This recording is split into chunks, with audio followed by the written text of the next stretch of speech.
ਸਤਿ ਸ਼੍ਰੀ ਅਕਾਲ ਬੱਚਿਓ, ਸਾਇੰਸ ਦੇ ਅਗਲੇ ਪਾਰਟ ਦੇ ਵਿੱਚ ਤੁਹਾਡਾ ਸਵਾਗਤ ਹੈ। ਅੱਜ ਜੋ ਆਪਾਂ ਡਿਸਕਸ ਕਰਨਾ ਟੌਪਿਕ ਉਹ ਤੱਤਾਂ ਦਾ ਆਵਰਤੀ ਵਰਗੀਕਰਨ ਹੈ। ਮਤਲਬ ਜਿਹੜੇ ਨੇਚਰ ਦੇ ਵਿੱਚ, ਕੁਦਰਤ ਦੇ ਵਿੱਚ ਵੱਖ-ਵੱਖ ਤੱਤ ਮੌਜੂਦ ਸੀ, ਉਹਨਾਂ ਦਾ ਵਰਗੀਕਰਨ ਕਿਵੇਂ ਕੀਤਾ ਗਿਆ, ਕਿਵੇਂ ਸ਼ੁਰੂਆਤ ਹੋਈ, ਕਿਸ ਨੇ ਕੀਤੀ, ਉਹ ਸਾਰਾ ਆਪਾਂ ਇਸ ਚੈਪਟਰ ਦੇ ਵਿੱਚ ਪਹਿਲਾਂ ਡਿਸਕਸ ਕਰਾਂਗੇ। ਬਾਅਦ ਦੇ ਵਿੱਚ ਇਹਦੇ ਕੁਐਸਚਨ ਹੱਲ ਕਰਾਂਗੇ। ਇਸ ਵਿੱਚ ਯਾਦ ਰੱਖਣ ਯੋਗ ਗੱਲਾਂ ਕੀ ਨੇ, ਪਹਿਲਾਂ ਤਾਂ ਆਪਾਂ ਉਹ ਡਿਸਕਸ ਕਰਦੇ ਹਾਂ। ਤਾਂ ਇਸ ਚੈਪਟਰ ਦੇ ਵਿੱਚ ਸਭ ਤੋਂ ਪਹਿਲਾਂ ਜਿਹੜੀ ਆਉਂਦੀ ਆ ਉਹ ਆਉਂਦਾ ਡਾਰਵਿਨ ਦੀਆਂ ਤਿੱਕੜੀਆਂ।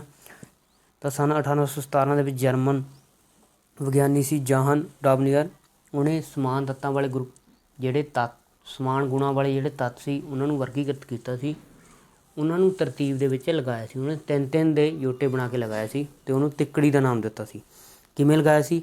ਇਸ ਵਿੱਚ 3 ਤੱਤਾਂ ਨੂੰ ਉਹਦੇ ਪਰਮਾਣੂ ਪੁੰਜ ਦੇ ਵਾਧੇ ਕ੍ਰਮ ਵਿੱਚ ਲਗਾ ਕੇ ਇਹ ਦੱਸਿਆ ਗਿਆ ਕਿ ਵਿਚਕਾਰਲੇ ਤੱਤ ਦਾ ਪਰਮਾਣੂ ਪੁੰਜ ਦੂਜੇ 2 ਤੱਤਾਂ ਦੇ ਪਰਮਾਣੂ ਪੁੰਜ ਦਾ ਲਗਭਗ ਮੱਧਮਾਨ ਹੁੰਦਾ ਹੈ। ਠੀਕ ਹੈ ਬੇਟਾ, ਵੀ ਮਤਲਬ ਦੂਜੇ ਤੱਤ ਦਾ ਪਰਮਾਣੂ ਪੁੰਜ ਪਹਿਲੇ ਅਤੇ ਤੀਜੇ ਦਾ ਕੀ ਹੋਏਗਾ, ਲਗਭਗ ਮੱਧਮਾਨ। ਮਤਲਬ ਪਹਿਲੇ ਅਤੇ ਤੀਜੇ ਦੇ ਪਰਮਾਣੂ ਪੁੰਜ ਨੂੰ ਜੋੜ ਕੇ ਦੋਨਾਂ ਭਾਗ ਕਰਕੇ ਦੂਜੇ ਵਾਲਾ ਪ੍ਰਾਪਤ ਕੀਤਾ ਜਾ ਸਕਦਾ।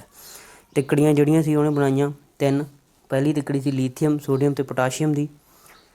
ਦੂਜੀ ਕੈਲਸ਼ੀਅਮ, ਸਟਰੋਂਸ਼ੀਅਮ, ਬੇਰੀਅਮ। ਤੀਜੀ ਕਲੋਰੀਨ, ਬ੍ਰੋਮੀਨ, ਆਇਓਡੀਨ। ਹੋਰ ਉਹ ਕੁਛ ਬਸ 3 ਹੀ ਤਿੱਕੜੀਆਂ ਬਣਾ ਪਾਇਆ, ਹੋਰ ਨਹੀਂ ਬਣਾ ਪਾਇਆ।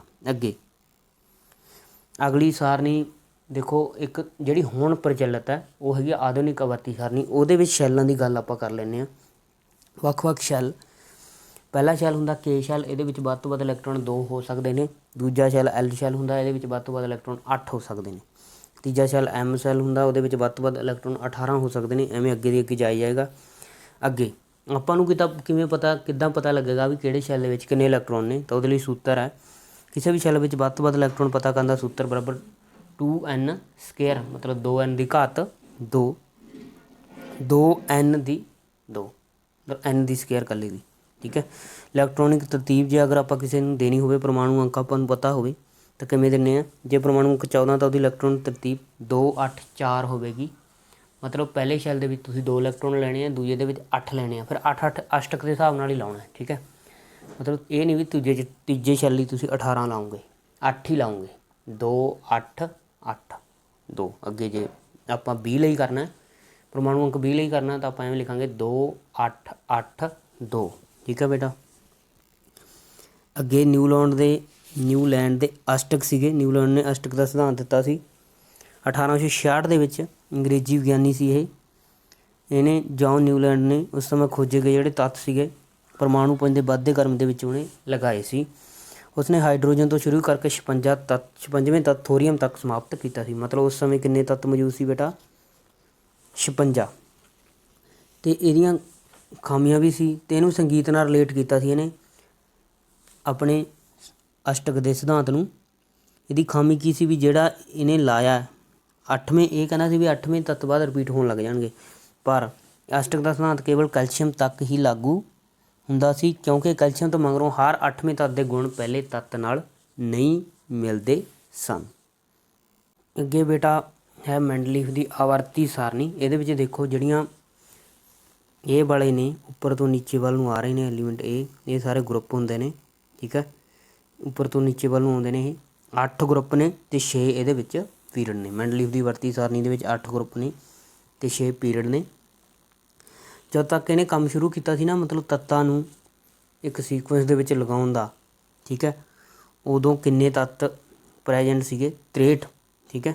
63 ਤੱਤਾਂ ਨੂੰ ਇਹਨੇ ਲਾਇਆ ਸੀਗਾ, ਅਤੇ 63 ਤੱਤਾਂ ਨੂੰ ਇਹਨੇ ਮਤਲਬ ਲਾਇਆ ਸੀ। ਇਹਦਾ ਆਧਾਰ ਕੀ ਸੀ ਤੱਤਾਂ ਨੂੰ ਲਗਾਉਣ ਦਾ? ਪਰਮਾਣੂ ਪੁੰਜ ਦੇ ਵਾਧੇ ਕ੍ਰਮ ਦੇ ਵਿੱਚ ਇਹਨੇ ਲਗਾਏ ਸੀ। ਮਤਲਬ ਇਹਦਾ ਸਿਧਾਂਤ ਸੀਗਾ ਵੀ ਤੱਤਾਂ ਦੇ ਗੁਣ ਉਹਨਾਂ ਦੇ ਪਰਮਾਣੂ ਪੁੰਜ ਦੇ ਆਵਰਤੀ ਫਲਨ ਜਾਂ ਫੰਕਸ਼ਨ ਹੁੰਦੇ ਨੇ। ਮਤਲਬ ਪੁੰਜ ਦੇ ਹਿਸਾਬ ਨਾਲ ਉਹ ਇੱਕ ਦੂਜੇ ਨੂੰ ਰਿਪੀਟ ਕਰਦੇ ਨੇ। ਠੀਕ ਹੈ ਬੇਟਾ। ਇਹ ਹੈ ਜਿਹੜੀ ਮੈਂਡਲੀਫ ਦੀ ਆਵਰਤੀ ਸਾਰਨੀ, ਉਹ 1872 ਦੇ ਵਿੱਚ ਜਰਮਨ ਪੱਤਰਿਕਾ ਦੇ ਵਿੱਚ ਪ੍ਰਕਾਸ਼ਿਤ ਹੋਈ ਸੀਗੀ। ਠੀਕ ਹੈ। ਕੁਛ ਇਹਦੀਆਂ ਬਾਅਦ ਦੇ ਵਿੱਚ ਖਾਮੀਆਂ ਵੀ ਸੀ, ਵੀ ਕੁਛ ਉਹਨੇ ਖਾਲੀ ਥਾਂ ਛੱਡਤੇ ਸੀ, ਭਾਵੇਂ ਉਹ ਖਾਲੀ ਥਾਂ ਉਹਨੇ ਰਿਕਵਰ ਹੋ ਗਏ ਸੀਗੇ, ਕਿਉਂਕਿ ਉਹਨੇ ਖਾਲੀ ਥਾਂ ਛੱਡੀ ਸੀ, ਉੱਥੇ ਕੋਈ ਐਲੀਮੈਂਟ ਹੋਰ ਆਉਣਾ ਸੀ। ਠੀਕ ਹੈ। ਜਿਵੇਂ ਬਾਅਦ ਦੇ ਵਿੱਚ ਜਰਮੇਨੀਅਮ ਵਰਗੇ ਐਲੀਮੈਂਟ ਆਏ ਸੀ, ਜਿਨ੍ਹਾਂ ਵਾਸਤੇ ਉਹਨੇ ਥਾਂ ਛੱਡੀ ਹੋਈ ਸੀ। ਕੁਛ ਇਹਦੀਆਂ ਤਰੁੱਟੀਆਂ ਕੀ ਸੀ ਬੇਟਾ? ਵੀ ਇੱਕ ਤਾਂ ਇਹਨੇ ਸਮਸਥਾਨਕਾਂ ਬਾਰੇ ਨਹੀਂ ਕੁਛ ਦੱਸਿਆ ਵੀ ਸਮਸਥਾਨਕ ਦੀ ਪੋਜੀਸ਼ਨ ਕੀ ਆਵੇਗੀ ਆਵਰਤੀ ਸਾਰਨੀ ਦੇ ਵਿੱਚ। ਸਮਸਥਾਨਕ ਉਹ ਹੁੰਦੇ ਨੇ ਜਿਨ੍ਹਾਂ ਦਾ ਪਰਮਾਣੂ ਅੰਕ ਤਾਂ ਸਮਾਨ ਹੁੰਦਾ ਪਰ ਪਰਮਾਣੂ ਪੁੰਜ ਅਲੱਗ-ਅਲੱਗ ਹੁੰਦਾ। ਜਿਵੇਂ ਕਲੋਰੀਨ ਦੇ 2 ਸਮਸਥਾਨਕ ਨੇ, ਕਲੋਰੀਨ 35 ਅਤੇ ਕਲੋਰੀਨ 37। ਕਲੋਰੀਨ 35 ਮਤਲਬ ਕਲੋਰੀਨ ਜਿਹਦਾ ਪਰਮਾਣੂ ਪੁੰਜ 35 ਹੈ, ਕਲੋਰੀਨ 37 ਮਤਲਬ ਜਿਹਦਾ ਪਰਮਾਣੂ ਪੁੰਜ 37 ਹੈ। ਐਵੇਂ ਹਾਈਡਰੋਜਨ ਦੇ ਵੀ 3 ਨੇ, ਪ੍ਰੋਟੀਅਮ, ਡਿਊਟੀਰੀਅਮ ਅਤੇ ਟ੍ਰੀਟੀਅਮ। ਇੱਕ ਦਾ ਪਰਮਾਣੂ ਪੁੰਜ 1 ਹੈ, ਦੂਜੇ ਦਾ 2 ਹੈ, ਤੀਜੇ ਦਾ 3 ਹੈ। ਠੀਕ ਹੈ ਬੇਟਾ। ਇੱਕ ਇਹ ਹਾਈਡਰੋਜਨ ਨੂੰ ਆਪਣੀ ਆਵਰਤੀ ਸਾਰਨੀ ਦੇ ਵਿੱਚ ਜਗ੍ਹਾ ਨਹੀਂ ਦੇ ਪਾਇਆ ਸੀ। ਠੀਕ ਹੈ, ਵੀ ਹਾਈਡਰੋਜਨ ਨੂੰ ਅਸਲੀ ਕਿੱਥੇ ਰੱਖਿਆ ਜਾਵੇ, ਨਿਸ਼ਚਿਤ ਥਾਂ ਹਾਈਡਰੋਜਨ ਦੀ ਕਿੱਥੇ ਹੋਊਗੀ, ਉਹ ਇਹ ਨਹੀਂ ਦੱਸ ਪਾਇਆ ਸੀਗਾ। ਅਤੇ ਹਾਈਡਰੋਜਨ ਨੂੰ ਤਾਂ ਮਤਲਬ ਦਚੇਤੀ ਸੀ ਵੀ ਹਾਈਡਰੋਜਨ ਨੂੰ ਕਿੱਥੇ ਰੱਖਿਆ ਜਾਏ। ਠੀਕ ਹੈ, ਉਦੋਂ ਬਾਅਦ ਹੀਲੀਅਮ ਹੋ ਗਏ, ਹੀਲੀਅਮ, ਨਿਓਨ, ਇਹਨਾਂ ਨੂੰ ਇਹ ਆਪਣੀ ਸਾਰਨੀ ਦੇ ਵਿੱਚ ਤੁਸੀਂ ਦੇਖੋ ਸਾਰਨੀ ਤੁਹਾਡੇ ਦਿਸ ਰਹੀ ਹੈ, ਕਿਤੇ ਵੀ ਥਾਂ ਉਹਨਾਂ ਨੂੰ ਨਹੀਂ ਦੇ ਪਾਇਆ ਸੀ। ਇਹ ਅੱਗੇ ਸੀਗੀ ਆਧੁਨਿਕ ਆਵਰਤੀ ਸਾਰਨੀ। ਇਹਨੂੰ 1913 ਵਿੱਚ ਹੈਨਰੀ ਮੋਸਲ ਨੇ ਦਿਖਾਇਆ ਸੀ ਵੀ ਜੇ ਆਪਾਂ ਪਰਮਾਣੂ ਪੁੰਜ ਦੀ ਥਾਂ 'ਤੇ ਆਪਾਂ ਪਰਮਾਣੂ ਅੰਕ ਦੇ ਹਿਸਾਬ ਨਾਲ ਲਾਈਏ ਤਾਂ ਐਲੀਮੈਂਟ ਸਾਰੇ ਲੱਗ ਜਾਣਗੇ। ਪਰ ਆਧੁਨਿਕ ਆਵਰਤੀ ਸਾਰਨੀ ਦੇ ਵਿੱਚ 18 ਗਰੁੱਪ ਅਤੇ 7 ਪੀਰੀਅਡ ਸੀ। ਇਹਦੇ ਵਿੱਚ ਕੁੱਲ 118 ਤੱਤਾਂ ਨੂੰ ਮਤਲਬ ਤਰਤੀਬ ਕੀਤਾ ਗਿਆ ਸੀ। ਠੀਕ ਹੈ ਬੇਟਾ, ਕੁਛ ਤੁਹਾਨੂੰ ਮੈਂ ਗੱਲਾਂ ਇਹਦੇ ਵਿੱਚ ਸਮਝਾਉਣਾ। ਇਹ ਗਰੁੱਪ ਨੰਬਰ ਨੇ, ਉੱਪਰ ਤੋਂ ਨੀਚੇ ਨੂੰ ਗਰੁੱਪ ਨੇ ਜਿਹੜਾ ਸਾਈਡ ਵਾਈਜ਼ ਜਾ ਰਹੀਆਂ ਨੇ, ਸੱਜੇ ਤੋਂ ਖੱਬੇ, ਖੱਬੇ ਤੋਂ ਸੱਜੇ ਵੱਲ। ਇਹ ਕੀ ਨੇ? ਪੀਰੀਅਡ ਨੇ। ਠੀਕ ਹੈ ਬੇਟਾ। ਅੱਗੇ ਇਹਦੇ ਵਿੱਚ ਜਿਹੜੀਆਂ ਗਰੀਨ ਜੀਆਂ ਇੱਧਰਲੇ ਪਾਸੇ ਖੱਬੇ ਵਾਲੇ ਪਾਸੇ ਉਹ ਧਾਤਾਂ ਨੇ, ਜਿਹੜੇ ਵਿਚਾਲੇ ਨੀਅਰ ਅਬਾਊਟ ਪਿੰਕ ਜੇ ਕੀਤੇ ਹੋਏ ਆ ਉਹ ਉਪ ਧਾਤਾਂ ਨੇ। ਠੀਕ ਹੈ, ਜਿਹੜਾ ਪਰਲੇ ਪਾਸੇ ਯੈਲੋ ਜਾਂ ਕਲਰ ਹੈ ਉਹ ਕੀ ਆ? ਉਪ ਧਾਤਾਂ, ਉਹ ਅਧਾਤਾਂ ਨੇ, ਸੌਰੀ। ਜਿਹੜਾ ਵਿਚਕਾਰ ਬਣੀ ਹੋਈ ਆ ਲਾਈਨ ਜੀ ਉਹ ਉਪ ਧਾਤਾਂ ਦੀ ਆ, ਪਿੰਕ ਜੇ ਵਾਲੀ। ਜਿਹੜੀ ਯੈਲੋ ਵਾਲੇ ਨੇ ਉਹ ਕੀ ਨੇ? ਅਧਾਤਾਂ ਨੇ। ਜਿਹੜੀਆਂ ਖੱਬੇ ਪਾਸੇ ਆ ਉਹ ਕੀ ਆ? ਧਾਤਾਂ। ਇੱਥੇ ਗੱਲ ਮੈਂ ਤੁਹਾਨੂੰ ਹੋਰ ਦੱਸਦਾ, ਜਦੋਂ ਆਪਾਂ ਖੱਬੇ ਤੋਂ ਸੱਜੇ ਪਾਸੇ ਵੱਲ ਜਾਂਦੇ ਹਾਂ, ਜਿਹੜਾ ਧਾਤਵੀ ਕਰੈਕਟਰ ਹੈ, ਧਾਤਵੀ ਗੁਣ ਹੈ, ਉਹ ਘਟਦਾ। ਮਤਲਬ ਧਾਤਾਂ ਘਟਦੀਆਂ ਜਾਂਦੀਆਂ, ਅੱਗੇ ਜਾ ਕੇ ਅਧਾਤਾਂ ਹੋ ਜਾਂਦੀਆਂ, ਕਹਿਣ ਦਾ ਭਾਵ ਇਹ ਹੈ। ਅਤੇ ਉੱਪਰ ਤੋਂ ਨੀਚੇ ਵੱਲ ਨੂੰ ਜਦੋਂ ਆਪਾਂ ਆਉਂਦੇ ਹਾਂ ਧਾਤਵੀ ਗੁਣ ਵੱਧਦਾ। ਠੀਕ ਹੈ, ਕਲੀਅਰ ਹੈ ਬੇਟਾ। ਅਤੇ ਐਵੇਂ ਆਪਾਂ ਪਰਮਾਣੂ ਆਕਾਰ ਦੀ ਗੱਲ ਕਰ ਲਈਏ, ਜੇ ਆਪਾਂ ਗਰੁੱਪ ਦੇ ਵਿੱਚ ਉੱਪਰ ਤੋਂ ਨੀਚੇ ਵੱਲ ਨੂੰ ਆਉਂਦੇ ਹਾਂ ਤਾਂ ਪਰਮਾਣੂ ਦਾ ਆਕਾਰ ਵੱਧਦਾ, ਕਿਉਂਕਿ ਸ਼ੈੱਲ ਹਰ ਵਾਰ ਇੱਕ ਨਵਾਂ ਸ਼ੈੱਲ ਵੱਧ ਜਾਂਦਾ। ਠੀਕ ਹੈ, ਪਰ ਜੇ ਆਪਾਂ ਖੱਬੇ ਤੋਂ ਸੱਜੇ ਪਾਸੇ ਜਾਂਦੇ ਹਾਂ ਤਾਂ ਪਰਮਾਣੂ ਆਕਾਰ ਘਟਦਾ, ਕਿਉਂਕਿ ਇਲੈਕਟ੍ਰੋਨ ਉਸੇ ਸ਼ੈੱਲ ਦੇ ਵਿੱਚ ਐਂਟਰ ਹੋ ਜਾਂਦੇ ਆ, ਨਿਊਕਲੀਅਰ ਦਾ ਚਾਰਜ ਵਧੀ ਜਾਂਦਾ, ਇਲੈਕਟ੍ਰੋਨ ਨਿਊਕਲੀਅਸ ਵੱਲ ਜ਼ਿਆਦਾ ਖਿੱਚੇ ਜਾਂਦੇ ਆ। ਠੀਕ ਹੈ ਬੇਟਾ, ਇਹ ਸੀਗੀਆਂ ਇੱਕ ਦੋ ਗੱਲਾਂ ਆਧੁਨਿਕ ਆਵਰਤੀ ਸਾਰਨੀ ਦੇ ਬਾਰੇ। ਆਧੁਨਿਕ ਆਵਰਤੀ ਸਾਰਨੀ ਦੇ ਵਿੱਚ ਮੈਂਡਲੀਫ ਦੀਆਂ ਸੀ ਜਿਹੜੀਆਂ ਲਗਭਗ ਸਾਰੀਆਂ ਕਮੀਆਂ ਉਹ ਕੱਢ ਦਿੱਤੀਆਂ ਗਈਆਂ ਸੀ, ਤਾਂ ਇਸ ਲਈ ਆਧੁਨਿਕ ਆਵਰਤੀ ਸਾਰਨੀ ਹੁਣ ਤੱਕ ਆਪਾਂ ਪੜ੍ਹਨੇ ਆ ਲਾਸਟ ਤੱਕ। ਇਹਦੇ ਵਿੱਚ ਸਮਸਥਾਨਕਾਂ ਦਾ ਸਥਾਨ ਵੀ ਨਿਸ਼ਚਿਤ ਕਰ ਦਿੱਤਾ ਗਿਆ ਸੀ। ਹੀਲੀਅਮ ਅਤੇ ਨਿਓਨ ਜਿਹੜੇ ਉਹਦੇ ਵਿੱਚ ਨਹੀਂ ਸੀਗੇ ਪਹਿਲਾਂ, ਉਹ ਵੀ ਇਹਦੇ ਵਿੱਚ ਇਨਸਰਟ ਕਰ ਦਿੱਤੇ ਗਏ ਸੀ। ਠੀਕ ਹੈ ਬੇਟਾ। ਇੱਕ ਗੱਲ ਹੋਰ ਆਧੁਨਿਕ ਆਵਰਤੀ ਸਾਰਨੀ ਦੇ ਵਿੱਚ ਤੁਹਾਨੂੰ ਜ਼ਰੂਰੀ ਵੀ 30 ਤੱਕ ਜਿਹੜੇ ਤੱਤ ਨੇ ਉਹ ਤੁਹਾਨੂੰ ਪਤਾ ਹੋਣ ਵੀ 30 ਤੱਕ ਕਿਹੜੇ ਹੁੰਦੇ ਆ। ਜਿਵੇਂ ਪਹਿਲਾ ਹਾਈਡਰੋਜਨ ਹੈ, ਪਰਮਾਣੂ ਅੰਕ ਹਾਈਡਰੋਜਨ ਦਾ 1 ਹੁੰਦਾ। ਉਦੋਂ ਬਾਅਦ ਹੀਲੀਅਮ, ਇਹ ਪਹਿਲੇ ਗਰੁੱਪ ਦੇ ਵਿੱਚ ਆਉਂਦੇ ਨੇ, ਉਹ ਪਹਿਲੇ ਪੀਰੀਅਡ ਦੇ ਵਿੱਚ ਆਉਂਦੇ ਨੇ। ਹਾਈਡਰੋਜਨ ਅਤੇ ਹੀਲੀਅਮ ਪਹਿਲੇ ਪੀਰੀਅਡ ਦੇ ਵਿੱਚ ਆਉਂਦੇ ਨੇ। ਉਦੋਂ ਬਾਅਦ lithium, beryllium, boron, carbon, nitrogen, oxygen, fluorine ਅਤੇ ਨਿਓਨ, ਇਹ ਦੂਜੇ ਪੀਰੀਅਡ ਦੇ ਵਿੱਚ ਆਉਂਦੇ ਨੇ। ਉਦੋਂ ਬਾਅਦ sodium, magnesium, aluminium, silicon, phosphorus, sulphur, chlorine, argon, ਇਹ ਤੀਜੇ ਪੀਰੀਅਡ ਦੇ ਵਿੱਚ ਆਉਂਦੇ ਨੇ। ਚੌਥੇ ਪੀਰੀਅਡ ਦੇ ਵਿੱਚ ਬੇਟਾ potassium, calcium, scandium, titanium, vanadium, chromium, manganese, iron, cobalt, nickel, calcium, zinc, gallium, germanium, arsenic, selenium, bromine ਅਤੇ ਕ੍ਰਿਪਟਾਨ, ਇਹ ਚੌਥੇ ਪੀਰੀਅਡ ਦੇ ਵਿੱਚ ਆਉਂਦੇ ਨੇ। ਤੁਸੀਂ 30 ਤੱਕ ਯਾਦ ਕਰਨੇ ਨੇ। ਠੀਕ ਹੈ ਬੇਟਾ, 30 ਤੱਕ ਯਾਦ ਕਰਨੇ ਨੇ। ਜ਼ਿੰਕ ਤੱਕ ਤੁਸੀਂ ਇਹ ਯਾਦ ਕਰਨੇ ਨੇ ਵੀ ਇਹ ਤੁਹਾਨੂੰ ਪਤਾ ਹੋਵੇ ਵੀ ਜੇ ਮੈਂ ਕਹਤਾ ਵੀ 26 ਨੰਬਰ ਪਰਮਾਣੂ ਅੰਕ 26 ਤਾਂ ਤੁਹਾਨੂੰ ਪਤਾ ਹੋਵੇ ਵੀ 26 ਕਿਹਦਾ? ਆਇਰਨ ਦਾ ਹੈ। ਠੀਕ ਹੈ, ਇਹ ਤੁਹਾਨੂੰ ਯਾਦ ਹੋਣਗੇ ਤਾਂ ਹੀ ਤੁਸੀਂ ਇਲੈਕਟ੍ਰੋਨਿਕ ਤਰਤੀਬ ਕਿਸੇ ਵੀ ਪਰਮਾਣੂ ਅੰਕ ਦੀ ਲਿਖ ਸਕਦੇ ਹੋ। ਠੀਕ ਹੈ, ਜੇ ਤੁਹਾਨੂੰ ਪਰਮਾਣੂ ਅੰਕ ਨਹੀਂ ਯਾਦ ਹੋਏਗਾ ਤਾਂ ਤੁਸੀਂ ਇਲੈਕਟ੍ਰੋਨਿਕ ਤਰਤੀਬ ਨਹੀਂ ਲਿਖ ਪਾਓਗੇ। ਠੀਕ ਹੈ ਬੇਟਾ, एक गल होर संयोजकता बारे, ਜਦੋਂ ਆਪਾਂ ਗਰੁੱਪ ਦੇ ਵਿੱਚ ਸੰਯੋਜਕਤਾ ਦੀ ਗੱਲ ਕਰਦੇ ਹਾਂ ਵੀ ਪਹਿਲੇ ਗਰੁੱਪ ਦੇ ਵਿੱਚ ਸੰਯੋਜਕਤਾ ਵੱਧਦੀ ਹੈ ਜਾਂ ਘਟਦੀ ਹੈ, ਤਾਂ ਗਰੁੱਪ ਦੇ ਵਿੱਚ ਉਸੇ ਸ਼ੈੱਲ ਦੇ ਵਿੱਚ ਇਲੈਕਟ੍ਰੋਨ ਹੁੰਦੇ ਆ, ਓਨੇ ਹੀ ਇਲੈਕਟ੍ਰੋਨ ਹੁੰਦੇ ਨੇ। ਸ਼ੈੱਲ ਭਾਵੇਂ ਬਦਲ ਰਿਹਾ ਪਰ ਇਲੈਕਟ੍ਰੋਨ ਦੀ ਸੰਖਿਆ ਬਾਹਰੀ ਸ਼ੈੱਲ ਦੇ ਵਿੱਚ ਓਨੀ ਹੀ ਹੁੰਦੀ ਹੈ। ਮਤਲਬ ਜਿਵੇਂ ਪਹਿਲੇ ਗਰੁੱਪ ਦੀ ਗੱਲ ਕਰ ਲਈਏ, ਉਹਦੇ ਬਾਹਰੀ ਸ਼ੈੱਲ ਦੇ ਵਿੱਚ ਸਿਰਫ ਇੱਕ ਇਲੈਕਟ੍ਰੋਨ ਹੈ, ਦੂਜੇ ਦੇ ਵਿੱਚ 2 ਇਲੈਕਟ੍ਰੋਨ ਨੇ। ਮਤਲਬ ਸੰਯੋਜਕਤਾ ਗਰੁੱਪ ਦੇ ਵਿੱਚ ਸਮਾਨ ਰਹਿੰਦੀ ਹੈ, ਠੀਕ ਹੈ, ਪਰ ਪੀਰੀਅਡ ਦੇ ਵਿੱਚ ਸੰਯੋਜਕਤਾ ਵੱਧਦੀ ਘਟਦੀ ਰਹਿੰਦੀ ਹੈ। ਠੀਕ ਹੈ ਬੇਟਾ, ਇਹ ਸੀ ਆਧੁਨਿਕ ਆਵਰਤੀ ਸਾਰਣੀ ਬਾਰੇ ਕੁਝ ਮਹੱਤਵਪੂਰਨ ਗੱਲਾਂ। ਇਸ ਚੈਪਟਰ ਬਾਰੇ ਆਪਾਂ ਥੋੜ੍ਹਾ ਮੋਟਾ ਪੜ੍ਹ ਲਿਆ, ਬਾਕੀ ਤੁਸੀਂ ਪੜ੍ਹ ਲਿਆ ਹੋਣਾ ਲਗਭਗ। ਮੈਂ ਸਾਰੇ ਟੌਪਿਕ ਤੁਹਾਨੂੰ ਇੱਕ ਵਾਰੀ ਰਿਪੀਟ ਕਰਵਾ ਦਿੱਤੇ ਨੇ। ਤਾਂ ਆਪਾਂ ਕੁਐਸਚਨਾਂ ਵੱਲ ਚੱਲਦੇ ਹਾਂ, ਜਿਵੇਂ ਇਹਦੇ ਕੁਐਸਚਨ ਆਪਾਂ ਨੂੰ ਦਿੱਤੇ ਹੋਏ ਨੇ। ਪਹਿਲਾ ਕੁਐਸਚਨ ਹੈ, ਮੈਂਡਲੀਫ ਅਤੇ ਆਧੁਨਿਕ ਆਵਰਤੀ ਸਾਰਣੀ ਵਿੱਚ ਕਿੰਨੇ ਤੱਤਾਂ ਦਾ ਵਰਗੀਕਰਨ ਹੈ? ਕਿੰਨੇ ਤੱਤਾਂ ਦਾ ਵੀ ਮੈਂਡਲੀਫ ਦੀ ਆਵਰਤੀ ਸਾਰਣੀ ਵਿੱਚ ਹੁਣੇ ਦੱਸਿਆ ਮੈਂ 63 ਤੱਤਾਂ ਦਾ, ਅਤੇ ਆਧੁਨਿਕ ਆਵਰਤੀ ਸਾਰਣੀ ਦੇ ਵਿੱਚ 118 ਤੱਤਾਂ ਦਾ ਵਰਗੀਕਰਨ ਹੈ। ਅਗਲਾ ਕੁਐਸਚਨ, ਮੈਂਡਲੀਫ ਅਤੇ ਆਧੁਨਿਕ ਆਵਰਤੀ ਸਾਰਣੀ ਕ੍ਰਮਵਾਰ ਕਿਸ ਵਿਗਿਆਨੀ ਨੇ ਬਣਾਈ? ਤਾਂ ਮੈਂਡਲੀਫ ਨੇ ਬਣਾਈ ਨਾ, ਦਿਮਿਤਰੀ ਮੈਂਡਲੀਫ ਨੇ ਬਣਾਈ, ਅਤੇ ਜਿਹੜੀ ਆਧੁਨਿਕ ਆਵਰਤੀ ਸਾਰਣੀ ਸੀ ਉਹ ਹੈਨਰੀ ਮੋਸਲੇ ਨੇ ਬਣਾਈ ਸੀ। ਪਹਿਲੀ ਆਪਸ਼ਨ ਇਹਦੀ ਸਹੀ ਹੈ। ਮੈਂਡਲੀਫ ਦੀ ਆਵਰਤੀ ਸਾਰਣੀ ਵਿੱਚ ਕਿੰਨੇ ਗਰੁੱਪ ਅਤੇ ਕਿੰਨੇ ਪੀਰੀਅਡ ਹਨ? ਇਹ ਪੁੱਛਿਆ। ਮੈਂਡਲੀਫ ਦੀ ਜਿਹੜੀ ਆਵਰਤੀ ਸਾਰਣੀ ਆਪਾਂ ਮੈਂ ਤੁਹਾਨੂੰ ਦੱਸੀ ਵੀ ਸੀ, ਸਮਝਾਈ ਵੀ ਸੀ, ਕਿੰਨੇ ਗਰੁੱਪ ਨੇ ਉਹਦੇ ਵਿੱਚ, ਕਹਿੰਦੇ ਕਿੰਨੇ ਪੀਰੀਅਡ ਨੇ, ਕਿੰਨੇ ਨੇ ਵੀ 8 ਗਰੁੱਪ ਅਤੇ 6 ਪੀਰੀਅਡ ਨੇ। ਦੂਜੀ ਆਪਸ਼ਨ ਇਹਦੇ ਲਈ ਸਹੀ ਹੈ। ਅੱਗੇ, ਆਵਰਤੀ ਸਾਰਣੀ ਵਿੱਚ ਖੱਬੇ ਤੋਂ ਸੱਜੇ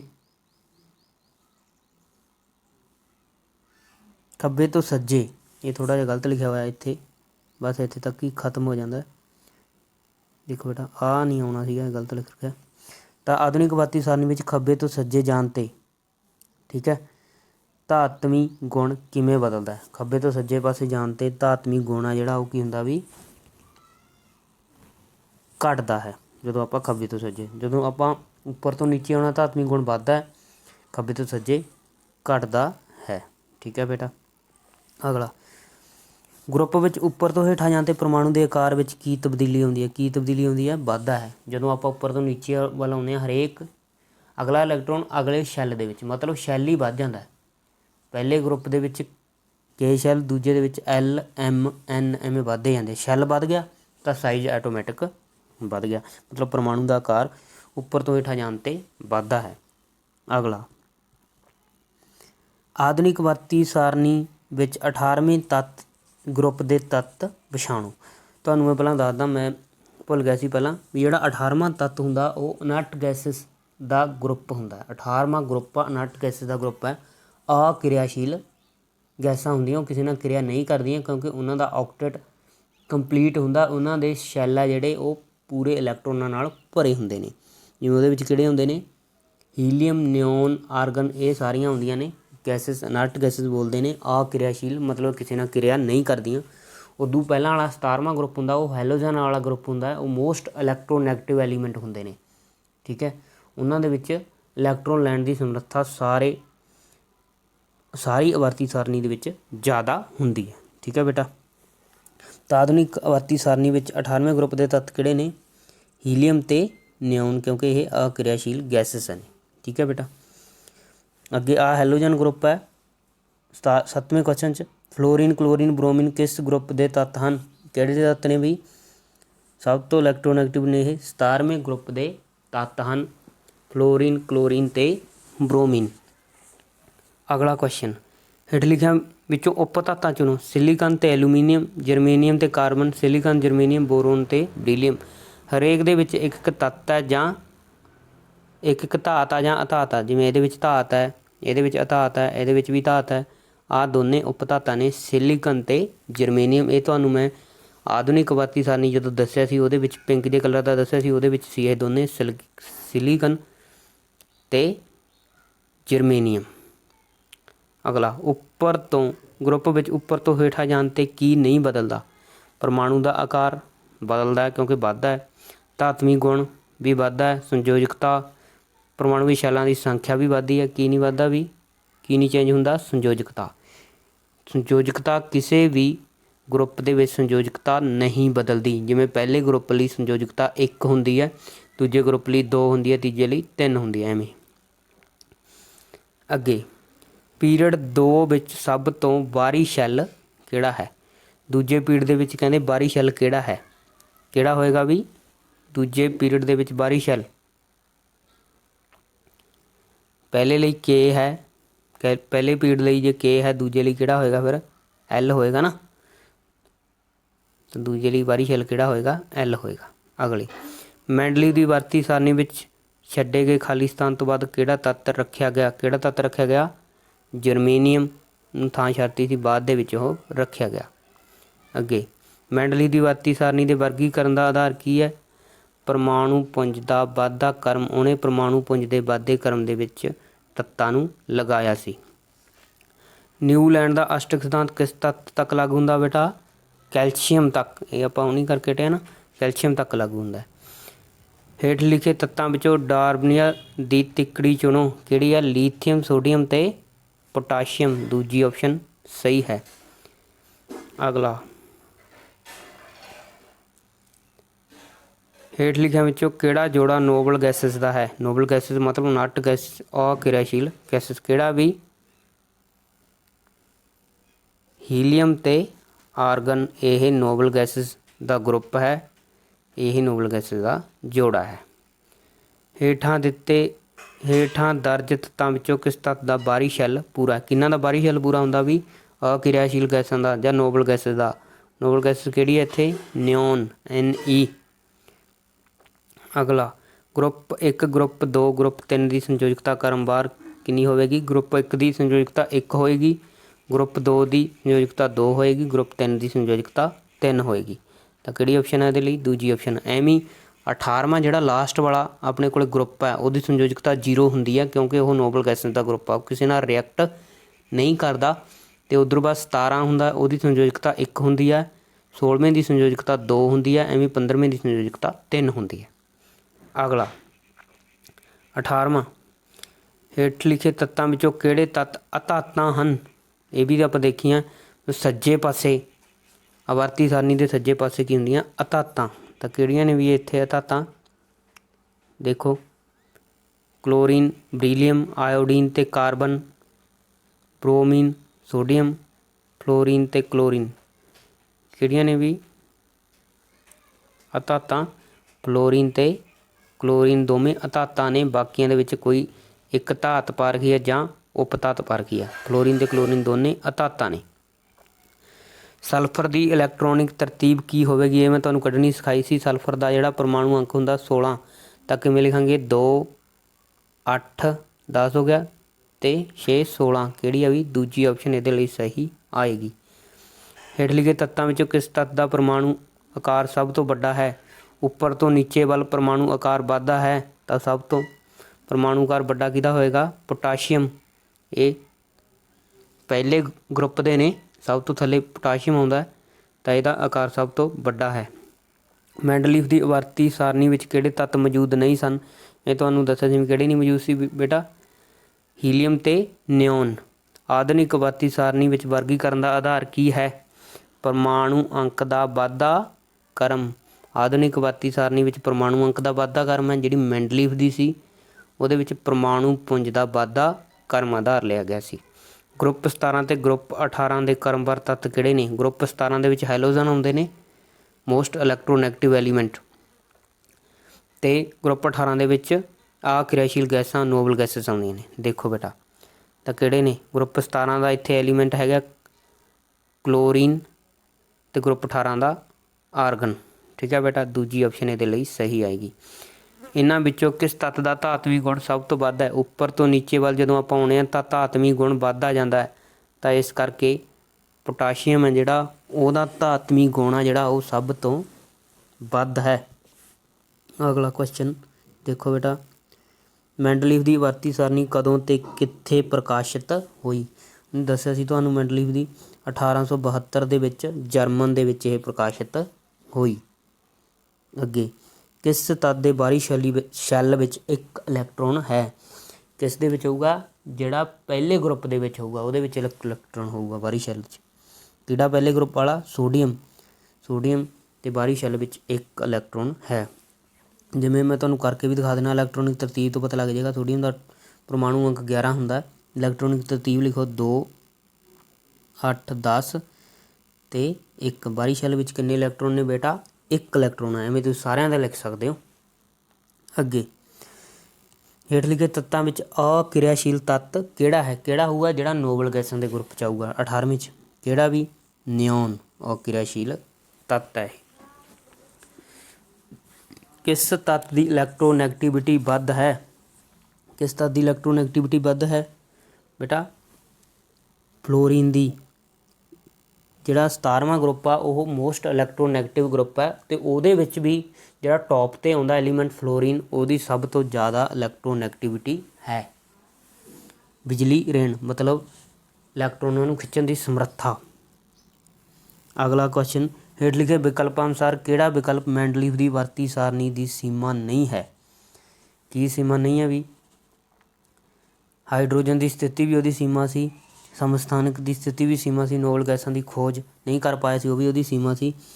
ਇਹਦੀ ਸੀਮਾ ਨਹੀਂ ਹੈ। ਭਵਿੱਖ ਵਿੱਚ ਖੋਜੇ ਜਾਣ ਵਾਲੇ ਤੱਤਾਂ ਲਈ ਖਾਲੀ ਥਾਂ ਉਹਨੇ ਛੱਡੀ ਸੀ। ਉਹ ਖੋਜੇ ਵੀ ਗਏ ਸੀ ਜਿਹੜੀ ਉਹਨੇ ਥਾਂ ਛੱਡੀ ਸੀ, ਜਿਵੇਂ ਜਰਮੇਨੀਅਮ ਵਾਸਤੇ ਛੱਡੀ ਸੀ ਉਹਨੇ।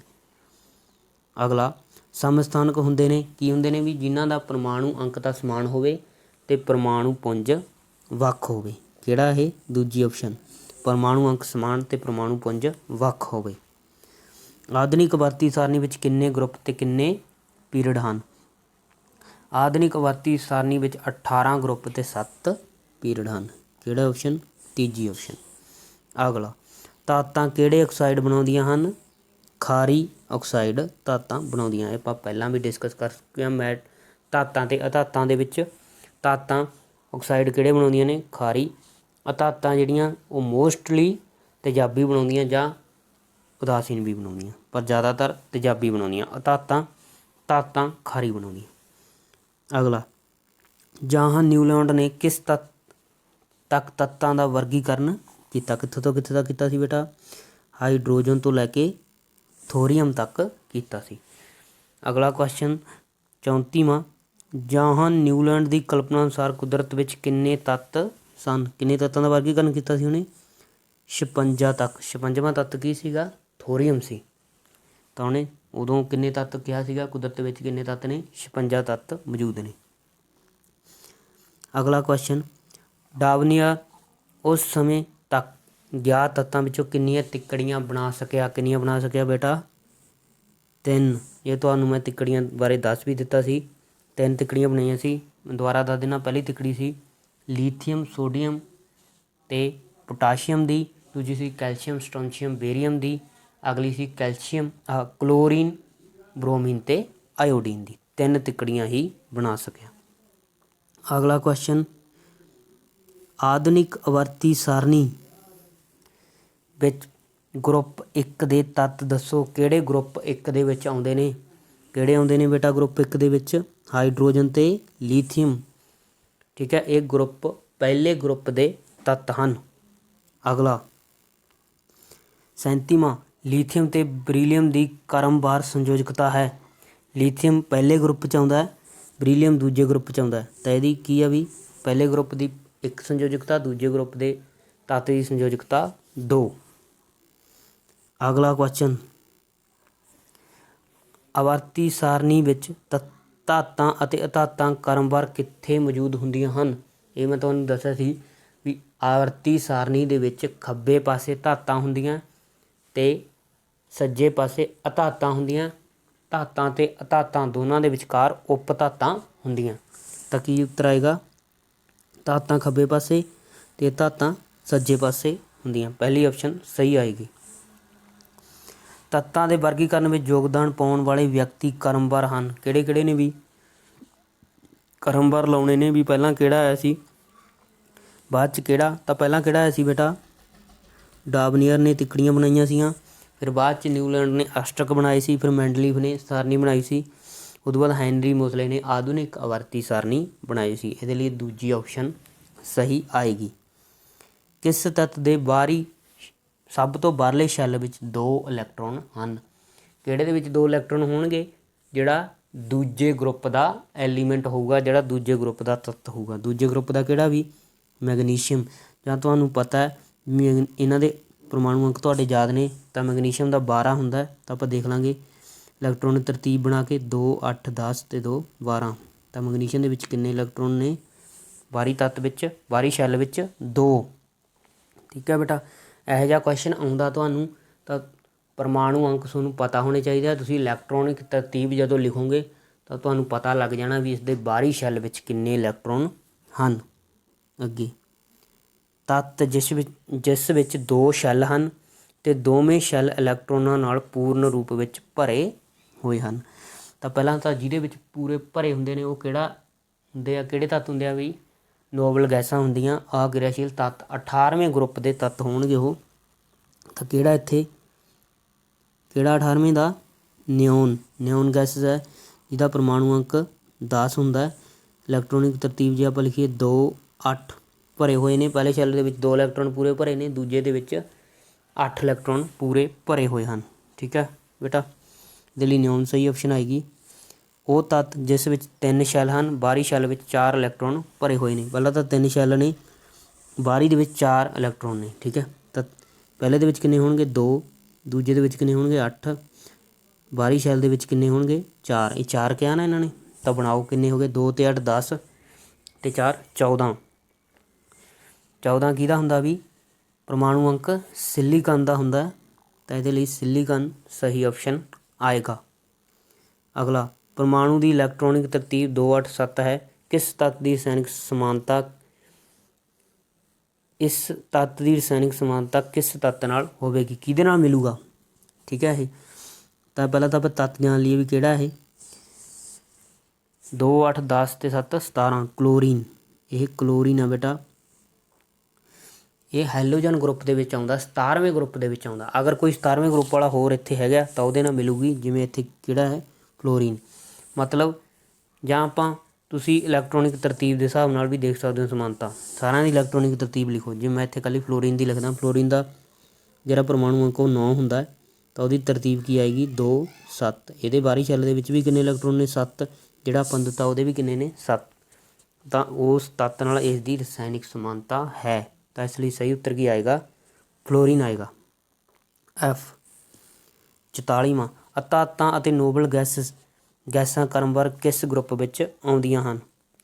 ਠੀਕ ਹੈ ਵੀ, ਅਧਾਤਾਂ ਅਤੇ ਨੋਬਲ ਗੈਸਸ ਕਿਸ ਗਰੁੱਪ ਵਿੱਚ ਆਉਂਦੀਆਂ ਹਨ। ਇਹ ਮੈਂ ਤੁਹਾਨੂੰ ਦੱਸਿਆ ਹੀ ਹੈ,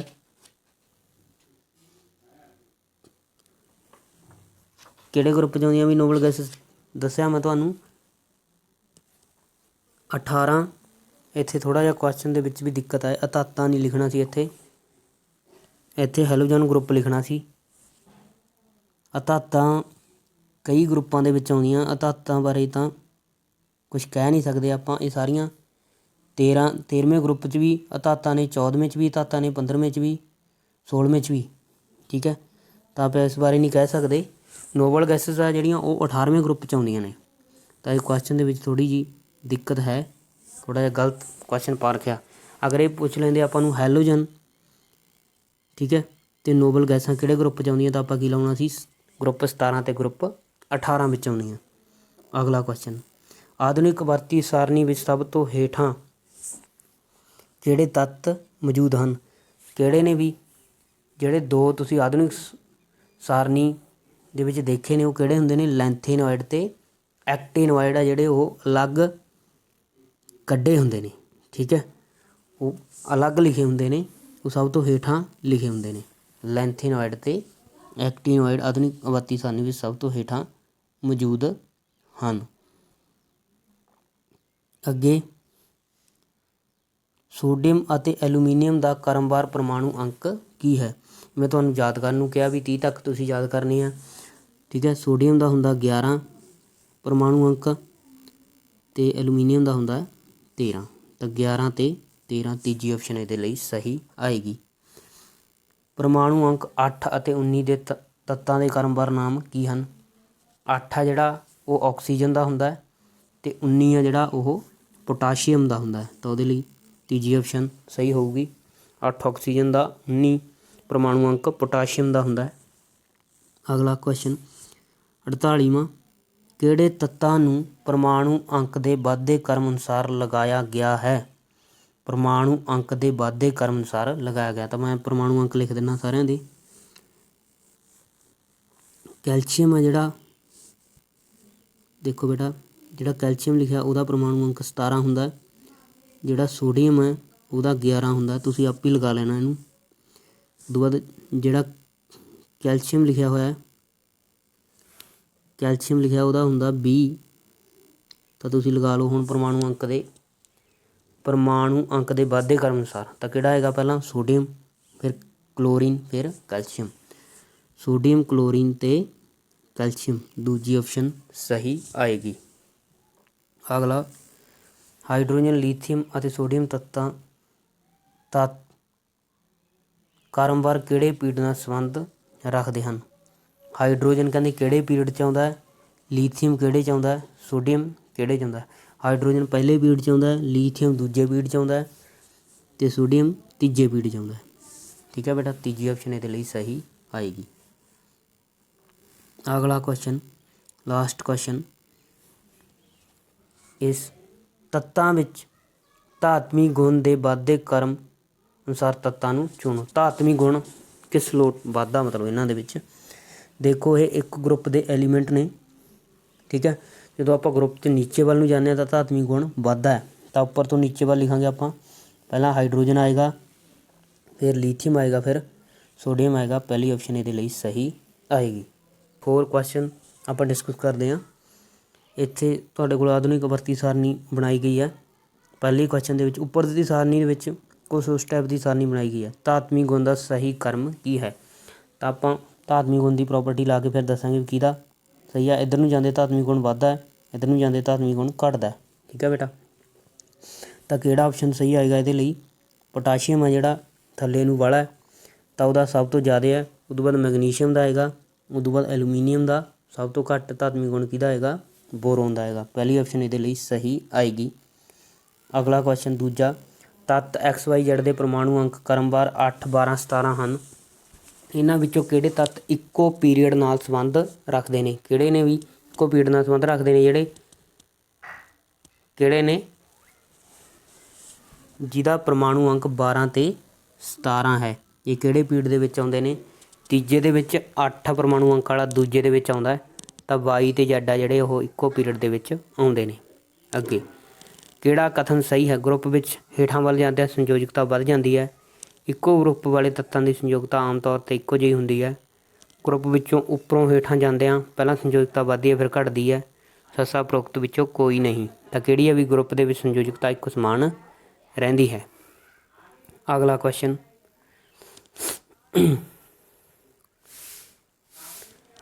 एक परमाणु की इलैक्ट्रॉनिक तरतीब, चौथा क्वेश्चन देखो बेटा, 2, 8, 7 है।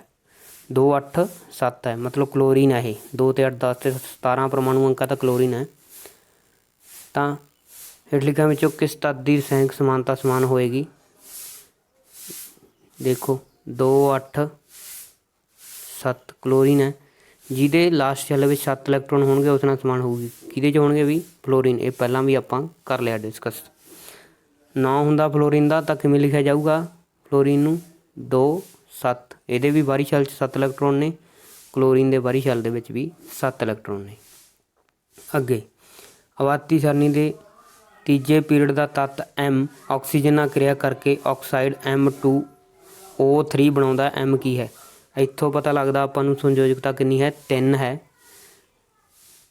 तो 3 संयोजकता किहदी है तीजे पीरियड दे विच, एलूमीनीयम की है। एलूमीनीयम बनाउंदा ऑक्साइड तुसीं देखे ही होणगे शायद, एलूमीनीयम 2O3 ये तुसीं देखिआ होऊगा। एलूमीनीयम के ऑक्साइड इस प्रकार के हुंदे ने।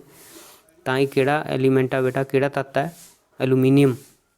X 6वां क्वेश्चन, एक तत्त X जिसका परमाणु अंक 12 है, मतलब कि वह मैगनीशियम है, ऑक्सीजन नाल क्रिया करके ऑक्साइड बनाउंदा है। तो मैगनीशियम किहो जिहा ऑक्साइड बनाउंदा भी, MgO टाइप के ऑक्साइड बनाउंदा है। किहड़ी ऑप्शन सही आएगी, पहली ऑप्शन इहदे लई सही आएगी। अगला, एक तत्त X का परमाणु अंक 11 है। यह परमाणु ये आधुनिक आवर्ती सारणी के किस पीरियड नाल संबंधित है। परमाणु अंक 11 मतलब ये सोडियम है। जे आप इसकी इलैक्ट्रॉनिक तरतीब देखिए 11 ना 2, 8, 1 होएगी। किन्ने इलैक्ट्रॉन ने बाहरी शैल दे विच, ਇੱਕ ਇਲੈਕਟ੍ਰੋਨ ਤਾਂ ਕਿਹੜੇ ਪੀਰੀਅਡ ਨਾਲ ਸੰਬੰਧਿਤ ਆ ਵੀ ਇਹ ਪਹਿਲੇ ਪੀਰੀਅਡ ਨਾਲ ਸੰਬੰਧਿਤ ਨਹੀਂ, ਇਹ ਪਹਿਲੇ ਪੀਰੀਅਡ ਨਾਲ ਸੰਬੰਧਿਤ ਨਹੀਂ, ਪਹਿਲੇ ਗਰੁੱਪ ਨਾਲ ਸੰਬੰਧਿਤ ਹੈ। ਪੀਰੀਅਡ ਕਿਹੜਾ ਵੀ ਇਹਦਾ ਤੀਜਾ। ਜਿੰਨੇ ਨੰਬਰ ਆਫ ਸ਼ੈੱਲ ਹੋਣਗੇ ਉਨਾਵਾਂ ਪੀਰੀਅਡ ਹੋਊਗਾ। ਕਿੰਨੇ ਸ਼ੈੱਲ ਨੇ 1 2 3 ਸ਼ੈੱਲ ਨੇ, ਤਾਂ ਇਹ ਤੀਜੇ ਪੀਰੀਅਡ ਨਾਲ ਸੰਬੰਧਿਤ ਹੈ। ਪਹਿਲੇ ਗਰੁੱਪ ਨਾਲ ਸੰਬੰਧਿਤ ਹੈ ਪਰ ਤੀਜੇ ਪੀਰੀਅਡ ਨਾਲ ਸੰਬੰਧਿਤ ਹੈ। ਨਾਈਟ੍ਰੋਜਨ ਦਾ ਪਰਮਾਣੂ ਅੰਕ 7 ਕਹਿੰਦੇ, ਫਾਸਫੋਰਸ ਦਾ ਪਰਮਾਣੂ ਅੰਕ 15। ਆਧੁਨਿਕ ਆਵਰਤੀ ਸਾਰਣੀ ਵਿੱਚ ਇੱਕ ਹੀ ਗਰੁੱਪ ਨਾਲ ਸੰਬੰਧਿਤ ਹਨ। ਇਹਨਾਂ ਵਿੱਚੋਂ ਕਿਸ ਦਾ ਪਰਮਾਣੂ ਆਕਾਰ ਸਭ ਤੋਂ ਜ਼ਿਆਦਾ ਹੈ? ਕਿਸ ਦਾ ਸਭ ਤੋਂ ਜ਼ਿਆਦਾ ਆ ਵੀ ਦੇਖੋ, ਇੱਕੋ ਗਰੁੱਪ 'ਚ ਨੇ, ਗਰੁੱਪ ਨੂੰ ਨੀਚੇ ਵੱਲ ਨੂੰ ਜਾਂਦਿਆਂ ਪਰਮਾਣੂ ਦਾ ਆਕਾਰ ਆ ਜਿਹੜਾ ਉਹ ਵੱਧਦਾ ਹੈ, ਤਾਂ ਕਿਹਦਾ ਜ਼ਿਆਦਾ ਹੋਏਗਾ? ਫਾਸਫੋਰਸ ਦਾ ਜਿਹੜਾ ਪਰਮਾਣੂ ਆਕਾਰ ਹੈ ਨਾਈਟ੍ਰੋਜਨ ਨਾਲੋਂ ਜ਼ਿਆਦਾ ਹੋਏਗਾ। ਇਹਦੇ ਲਈ ਸਹੀ ਉੱਤਰ ਕੀ ਆਏਗੀ ਬੇਟਾ? ਫਾਸਫੋਰਸ ਆਏਗੀ। ਅਗਲਾ ਕੁਐਸਚਨ 9ਵਾਂ ਦੇਖੋ, ਇੱਥੇ 9ਵਾਂ ਕੁਐਸਚਨ, ਤੱਤ ABCDE ਇਲੈਕਟ੍ਰੋਨਿਕ ਤਰਤੀਬ ਲਿਖੀ ਹੋਈ ਹੈ। A the 2 3, B the 2 8 3, C the 2 8 5, D the 2 8 7, E ਦੀ 2 8 8 2। ਕਿਹੜੇ ਤੱਤ ਇੱਕੋ ਗਰੁੱਪ ਨਾਲ ਸੰਬੰਧਿਤ ਹਨ? ਕਿਹੜੇ ਤੱਤ ਇੱਕੋ ਗਰੁੱਪ ਨਾਲ ਸੰਬੰਧਿਤ ਹੋਣਗੇ? ਜਿਨ੍ਹਾਂ ਦੇ ਲਾਸਟ ਸ਼ੈੱਲ ਵਿੱਚ ਇਲੈਕਟ੍ਰੋਨ ਸੇਮ ਹੋਣਗੇ, ਸਮਾਨ ਹੋਣਗੇ। ਇਹਨਾਂ ਵੀ ਸਮਾਨ ਆ ਨਾ, A ਦੇ ਵਿੱਚ ਵੀ 2 3 ਇਲੈਕਟ੍ਰੋਨ ਨੇ, ਲਾਸਟ ਸ਼ੈੱਲ ਦੇ ਵਿੱਚ B ਦੇ ਲਈ ਵੀ 3 ਇਲੈਕਟ੍ਰੋਨ ਨੇ, ਤਾਂ ਇਹ ਇੱਕੋ ਗਰੁੱਪ ਨਾਲ ਸੰਬੰਧਿਤ ਹਨ। ਠੀਕ ਹੈ ਬੇਟਾ। ਇੱਥੇ ਤੁਹਾਨੂੰ ਮੈਂ ਇੱਕ ਗੱਲ ਦੱਸਦਾ ਵੀ ਜਦੋਂ ਲਾਸਟਲੇ ਸ਼ੈੱਲ ਦੇ ਵਿੱਚ, ਬਾਹਰੀ ਸ਼ੈੱਲ ਦੇ ਵਿੱਚ ਇਲੈਕਟ੍ਰੋਨਾਂ ਦੀ ਸੰਖਿਆ ਬਰਾਬਰ ਆ ਗਈ ਤਾਂ ਉਹ ਇੱਕ ਗਰੁੱਪ ਦੇ ਵਿੱਚ ਆਉਂਦੇ ਨੇ। ਠੀਕ ਹੈ। ਜੇਕਰ ਸ਼ੈੱਲਾਂ ਦੀ ਸੰਖਿਆ ਬਰਾਬਰ ਆ ਗਈ ਤਾਂ ਉਹ ਇੱਕੋ ਪੀਰੀਅਡ ਦੇ ਵਿੱਚ ਆਉਂਦੇ ਨੇ। ਜਿਵੇਂ B C ਅਤੇ D, ਇੱਥੇ B C ਅਤੇ D ਇੱਕੋ ਪੀਰੀਅਡ ਨਾਲ ਸੰਬੰਧਿਤ ਰੱਖਦੇ ਨੇ। ਠੀਕ ਹੈ ਬੇਟਾ। ਕਿਉਂਕਿ ਪੀਰੀਅਡ ਦੇ ਵਿੱਚ ਸ਼ੈੱਲਾਂ ਦੀ ਸੰਖਿਆ ਸਮਾਨ ਰਹਿੰਦੀ ਹੈ, ਸ਼ੈੱਲ ਨਹੀਂ ਬਦਲਦਾ ਪੀਰੀਅਡ ਦੇ ਵਿੱਚ, ਗਰੁੱਪ ਦੇ ਵਿੱਚ ਸ਼ੈੱਲ ਆ ਜਿਹੜਾ ਉਹ ਬਦਲਦਾ। ਠੀਕ ਹੈ ਬੇਟਾ। ਅਗਲਾ, ਇੱਕ ਤੱਤ Z ਆਧੁਨਿਕ ਆਵਰਤੀ ਸਾਰਣੀ ਦੇ ਦੂਜੇ ਗਰੁੱਪ ਨਾਲ ਸੰਬੰਧ ਰੱਖਦਾ ਹੈ। ਆਕਸਾਈਡ ਦਾ ਫਾਰਮੂਲਾ ਕੀ ਹੋਏਗਾ? ZO ਆਪਾਂ ਪਹਿਲਾਂ ਹੀ ਡਿਸਕਸ ਕਰਕੇ ਹਟੇ। ਮੈਗਨੀਸ਼ੀਅਮ ਨੂੰ, ਮੈਗਨੀਸ਼ੀਅਮ ਦਾ ਆਕਸਾਈਡ ਕੀ ਬਣਦਾ? Magnesium oxide MgO। ਅੱਗੇ, ਮੈਂਡਲੀਵ ਦੀ ਆਵਰਤੀ ਸਾਰਣੀ ਸੀ। ਮੈਂਡਲੀਵ ਦੀ ਸਾਰਣੀ ਵਿੱਚ ਕ੍ਰਮਵਾਰ ਕਿੰਨੇ ਗਰੁੱਪ ਅਤੇ ਕਿੰਨੇ ਪੀਰੀਅਡ ਸੀ ਵੀ? 8 ਗਰੁੱਪ ਅਤੇ 6 ਪੀਰੀਅਡ ਸੀਗੇ। ਸੌਖਾ ਹੀ ਸੀ ਇਹ ਤਾਂ। ਅਗਲਾ, ਹੇਠ ਲਿਖੇ ਤੱਤਾਂ ਵਿੱਚੋਂ ਕਿਹੜੇ ਤੱਤ ਆਧੁਨਿਕ ਆਵਰਤੀ ਸਾਰਣੀ ਦੇ 18ਵੇਂ ਗਰੁੱਪ ਨਾਲ ਸੰਬੰਧਿਤ ਨੇ? 18ਵਾਂ ਗਰੁੱਪ ਕਿਹੜਾ ਸੀ? ਨੋਬਲ ਗੈਸਿਸ ਦਾ, ਅਕਿਰਿਆਸ਼ੀਲ ਗੈਸਿਸ ਦਾ। ਕਿਹੜਾ ਸੀ ਵੀ? ਉਹਦੇ ਵਿੱਚ ਕਿਹੜੀਆਂ ਹੁੰਦੀਆਂ? Helium, neon, organ, ਕ੍ਰਿਪਟੋਨ, ਜੀਨੋਨ। ਇਹ ਤੁਸੀਂ ਸਾਰੀਆਂ ਯਾਦ ਕਰ ਲਓ। 18ਵੇਂ ਗਰੁੱਪ 'ਚ ਅਕਿਰਿਆਸ਼ੀਲ ਗੈਸਾਂ ਆਉਂਦੀਆਂ, ਨੋਬਲ ਗੈਸਿਸ ਆਉਂਦੀਆਂ। ਉਹ ਸਾਰੀਆਂ ਤੁਸੀਂ ਯਾਦ ਕਰ ਲਓ ਕਿਹੜੀਆਂ ਕਿਹੜੀਆਂ ਨੇ। Helium, neon, organ, ਕ੍ਰਿਪਟੋਨ, ਜੀਨੋਨ, ਰੇਡੋਨ। ਠੀਕ ਹੈ ਬੇਟਾ। ਅਗਲਾ, ਮੈਂਡਲੀਵ ਦੀ ਆਵਰਤੀ ਸਾਰਣੀ ਦਾ ਵਰਗੀਕਰਨ ਦਾ ਆਧਾਰ ਕੀ ਹੈ? ਪਰਮਾਣੂ ਪੁੰਜ ਦਾ ਵਾਧਾ ਕਰਮ। ਪਰਮਾਣੂ ਪੁੰਜ ਦਾ ਵਾਧਾ ਕਰਮ, ਇਹ ਆਪਸ਼ਨ ਇਹਦੇ ਲਈ ਸਹੀ ਆਏਗੀ। ਆਧੁਨਿਕ ਆਵਰਤੀ ਸਾਰਣੀ ਦਾ ਕੀ ਹੈ? ਪਰਮਾਣੂ ਅੰਕ ਦਾ ਵਾਧਾ ਕਰਮ। ਅਗਲਾ ਕੁਐਸਚਨ, ਹੇਠਾਂ ਦਰਜ ਤੱਤਾਂ ਵਿੱਚੋਂ ਕਿਸ ਤੱਤ ਦਾ ਬਾਹਰੀ ਸ਼ੈੱਲ ਪੂਰਾ? ਕਿਸ ਤੱਤ ਦਾ ਬਾਹਰੀ ਸ਼ੈੱਲ ਪੂਰਾ ਹੁੰਦਾ ਬੇਟਾ? ਨੋਬਲ ਗੈਸਿਸ ਦਾ। ਲਾਸਟਲੀ 18ਵੇਂ ਗਰੁੱਪ 'ਤੇ ਐਲੀਮੈਂਟ। ਨੋਬਲ ਗੈਸਿਸ ਕਿਹੜੀ ਹੈ ਇੱਥੇ? ਨਿਓਨ। ਅਗਲਾ, ਸਲਫਰ ਦੀ ਇਲੈਕਟ੍ਰੋਨਿਕ ਤਰਤੀਬ ਕੀ ਹੋਏਗੀ? ਸਲਫਰ ਦਾ ਜਿਹੜਾ ਪਰਮਾਣੂ ਅੰਕ 16 ਹੁੰਦਾ। ਕਿਵੇਂ ਲਿਖਾਂਗੇ ਇਲੈਕਟ੍ਰੋਨਿਕ ਤਰਤੀਬ? 2 8 10 ਹੋ ਗਏ ਅਤੇ 6 16। ਇਹ ਹੋਏਗੀ ਇਲੈਕਟ੍ਰੋਨਿਕ ਤਰਤੀਬ। ਕਿਹੜੀ ਆਪਸ਼ਨ ਹੈ? ਦੂਜੀ ਆਪਸ਼ਨ। ਮੈਂਡਲੀਵ ਦੀ ਆਵਰਤੀ ਸਾਰਣੀ ਵਿੱਚ ਕਿਹੜੇ ਤੱਤ ਮੌਜੂਦ ਨਹੀਂ ਸਨ? ਹੀਲੀਅਮ ਅਤੇ ਨਿਓਨ। ਨੋਬਲ ਗੈਸਾਂ ਨੂੰ ਉਹ ਥਾਂ ਨਹੀਂ ਦੇ ਪਾਇਆ ਸੀ, ਤਾਂ ਇਹ ਦੋਨੇ ਕੀ ਨੇ? ਨੋਬਲ ਗੈਸਿਸ ਨੇ। ਹੀਲੀਅਮ ਅਤੇ ਨਿਓਨ, ਇਹ ਤੱਤ ਮੈਂਡਲੀਵ ਦੀ ਆਵਰਤੀ ਸਾਰਣੀ ਵਿੱਚ ਮੌਜੂਦ ਨਹੀਂ ਹਨ। ਅੱਗੇ, ਹੇਠਾਂ ਦਿੱਤੇ ਤੱਤਾਂ ਵਿੱਚੋਂ ਕਿਸ ਤੱਤ ਦੀ ਇਲੈਕਟ੍ਰੋਨੈਗੇਟਿਵਿਟੀ ਸਭ ਤੋਂ ਵੱਧ ਹੈ? ਕਿਹੜੇ ਤੱਤ ਦੀ ਇਲੈਕਟ੍ਰੋਨੈਗੇਟਿਵਿਟੀ, ਕਿਹੜੇ ਗਰੁੱਪ ਦੀ ਇਲੈਕਟ੍ਰੋਨੈਗੇਟਿਵਿਟੀ ਸਭ ਤੋਂ ਵੱਧ ਹੁੰਦੀ ਹੈ? 17ਵੇਂ ਦੀ। 17ਵੇਂ ਦੇ ਵਿੱਚ ਵੀ ਜਿਹੜਾ ਪਹਿਲਾ ਐਲੀਮੈਂਟ ਹੁੰਦਾ ਉਹਦੀ ਇਲੈਕਟ੍ਰੋਨੈਗੇਟਿਵਿਟੀ ਸਭ ਤੋਂ ਵੱਧ ਹੁੰਦੀ ਹੈ। ਪਹਿਲਾ ਕਿਹੜਾ ਵੀ? ਫਲੋਰੀਨ। ਫਲੋਰੀਨ ਦੀ ਇਲੈਕਟ੍ਰੋਨੈਗੇਟਿਵਿਟੀ ਸਭ ਤੋਂ ਵੱਧ ਹੈ। ਧਾਤਾਂ ਕਿਸ ਕਿਸਮ ਦੇ ਆਕਸਾਈਡ ਬਣਾਉਂਦੀਆਂ ਹਨ? ਖਾਰੀ। ਅਧਾਤਾਂ ਤੇਜ਼ਾਬੀ ਬਣਾਉਂਦੀਆਂ ਨੇ। ਧਾਤਾਂ ਖਾਰੀ ਬਣਾਉਂਦੀਆਂ ਨੇ, ਅਧਾਤਾਂ ਤੇਜ਼ਾਬੀ। ਅਗਲਾ, ਕਿਸ ਤੱਤ ਵਿੱਚ 3 ਸ਼ੈੱਲ ਹਨ? ਬਾਹਰੀ ਸ਼ੈੱਲ ਵਿੱਚ 4 ਇਲੈਕਟ੍ਰੋਨ ਭਰੇ ਨੇ। ਪਹਿਲਾਂ ਤਾਂ ਆਪਾਂ 3 ਸ਼ੈੱਲ ਲੈ ਲਾਂਗੇ। ਪਹਿਲੇ ਸ਼ੈੱਲ 'ਚ 2 ਇਲੈਕਟ੍ਰੋਨ ਨੇ, ਦੂਜੇ 'ਚ 8 ਹੋਣਗੇ, ਤੀਜੇ 'ਚ ਇਹਨਾਂ ਨੇ ਕੀ ਕਿਹਾ ਹੈ ਵੀ 4। ਤਾਂ ਕਿਹੜਾ ਬਣੂਗਾ ਵੀ 2 ਅਤੇ 8 10 ਅਤੇ 4 14। 14 ਪਰਮਾਣੂ ਅੰਕ ਕਿਹਦਾ ਹੈ? ਸਿਲੀਕਨ ਦਾ। ਤਾਂ ਇਹਦੇ ਲਈ ਸਹੀ ਉੱਤਰ ਕੀ ਆਏਗਾ? ਸਿਲੀਕਨ ਆਏਗਾ। ਬੇਟਾ ਮੈਨੂੰ ਇਹ ਸੀ ਆਪਣਾ ਅੱਜ ਦਾ ਲੈਕਚਰ। ਮੈਨੂੰ ਉਮੀਦ ਆ ਤੁਹਾਨੂੰ ਇਹ ਪਸੰਦ ਆਇਆ ਹੋਵੇਗਾ। ਧੰਨਵਾਦ।